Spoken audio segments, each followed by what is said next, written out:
Question for Frank. They kind of just took my question, but I was going to ask you about the Congo fight.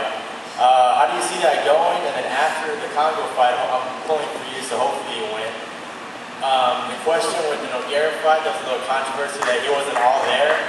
Would you want to take that fight before the Brock fight, or if you win and Brock wins, is that a rematch automatically, or do you want Nogueira? Well, I think Nogueira wants me more than I want him. I already feel like I can fight him, but obviously if that fight needs to be answered again, I'm more than happy to show Nogueira that he's the same fighter that Randy fought. Yeah, everybody said, oh, you know, Nogueira's so much sharper now that he fought Randy. I'm like, I saw a 46-year-old man punch you in the face as many times as I punched him in the face. The only difference was he didn't knock you down. Well, that's Randy Torres. He knocked down one guy in his whole career. He's not known as a power puncher. He's a great wrestler. He's a phenomenally tough guy that will just grind you to death. But if he's outboxing you and hitting you in the face and you're not falling down, well, what's going to happen when I weigh 245, 250, I hit you in the face? I saw that last December. You're going to fall down.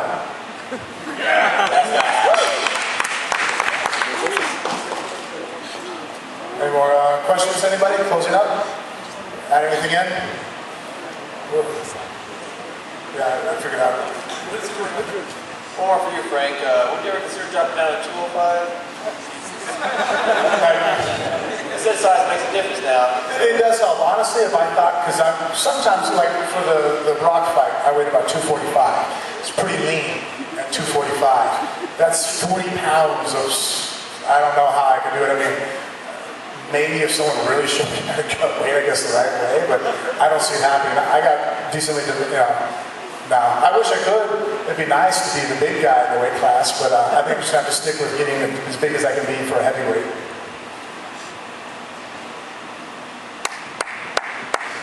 Hi, my name's Albert. I have a pretty stupid question, but I'm going to ask it anyways. Do y'all play the Undisputed video game? And if y'all do y'all whoop his asses, or y'all suck? I know online is like 39 and 15 or something. I get my ass whoopings, but I can do them too.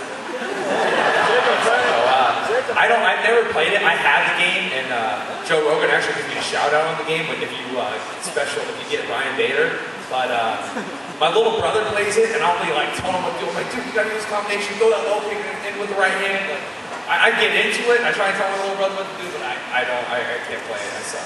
I played the game a couple of times.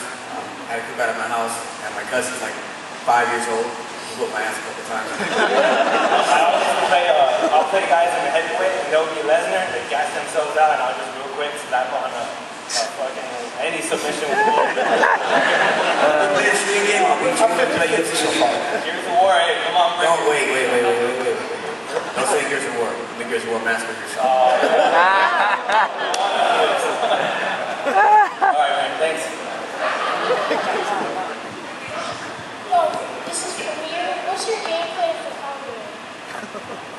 Obviously to box with him until I can get close enough to grab him and take him down.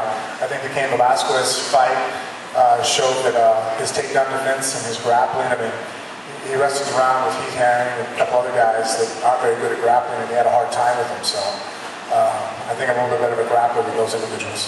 You can't disrespect Heath Herring in Texas. Come on. That's another body. Questions for Frank. I saw the day of the Lesnar fight that your knee was still pretty it looked a little bruised or bandaged up. Were you actually kind of hurt the day of that fight? Every fighter has injuries. As far as disclosing them, I think it's just making excuses. Nogueira.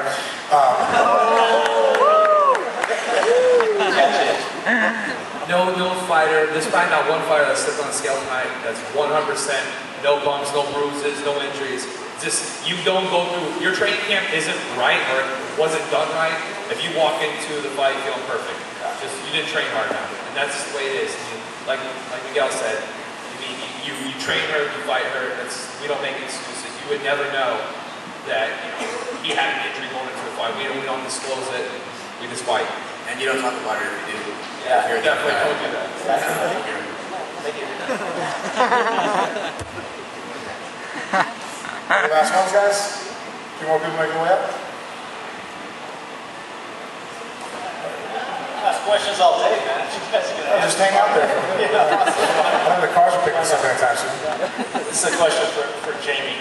That championship fight against Razor Rob Marcola. You know, he's got really sick Muay Thai, and you came in and your boxing was just so far superior. Did you feel that, you know, using your hands, that boxing skill, do you think that's a little bit better stylistic match against a Muay Thai guy?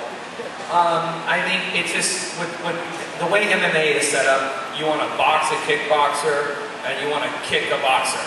And it's, for me, that fight was like the turning point in my career. I really didn't have very much confidence in my striking because I grew up boxing. I was the only white kid in all Mexican gym down in Central Phoenix. And I don't know if you guys ever made your way to Central Phoenix, but they had a great boxing gym. And I played baseball with Michael Carbajal. If you guys are big boxing fans back in the early 90s.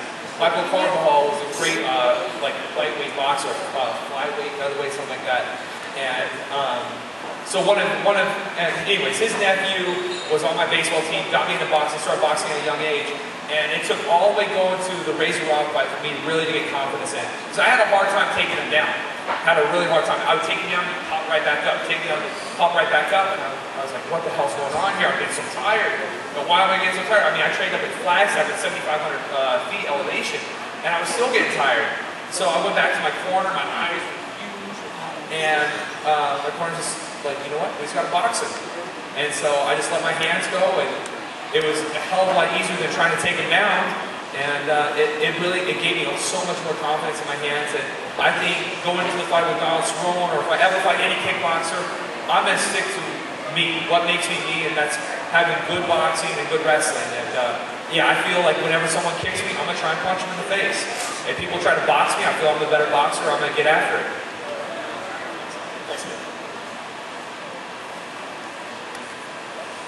Yeah, I got a question for Miguel.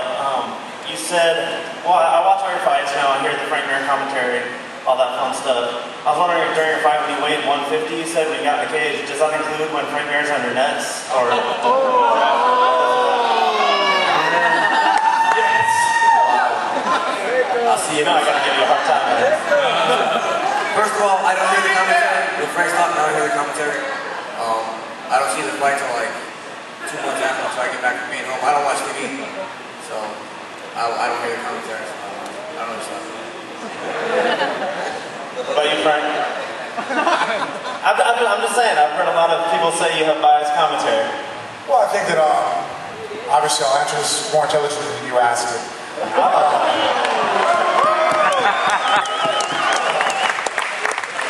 Obviously, we all have bias, whatever, to a slight bit. We try to avoid them and try to excel and do things well.